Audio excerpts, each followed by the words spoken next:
Yo, how's it going? Quick one from me. Something cool happened last night. I managed to break through the super chat storm during Dr. Disrespect's Snapshot 6 of Dead Drop, his game, and get some of the Doc's thoughts on the game we all love and love to hate.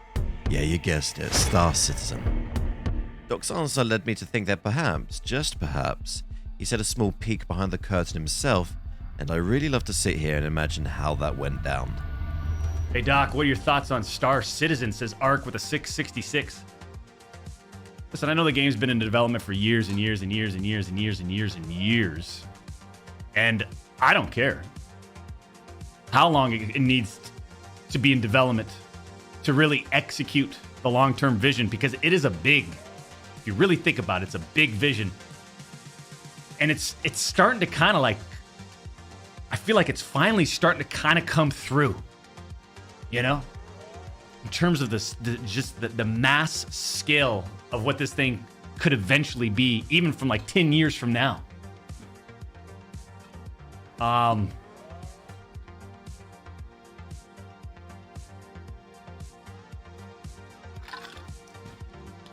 guess it just kind of depends at this point. How many devs are on it? What's the budget looking like? And what are those plans? What are those massive long-term plans that are realistic, you know?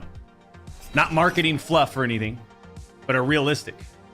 I put this out on Twitter last night, and judging by the overwhelming response I got from it, I think people were actually refreshed that the Doc demonstrated that he marches separate to the vocal herd on this one.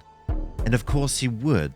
He's a vet in the gaming industry, having worked for Sledgehammer Games on most notably Call of Duty Advanced Warfare, and is working with Midnight Society to push Dead Drop, a promising game I've played and streamed myself. So this was less an answer from the Doc and more from the creative behind the Google prototypes.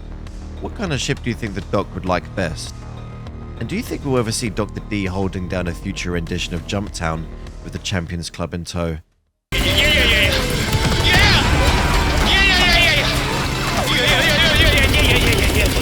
Comments go a long way to driving the algorithm for me, and I really like to hear what you have to say. We are 2/3 through to the YouTube partner plan, and I'd really appreciate your help getting there. But that's all from me. Rack 'em up and fly dangerous.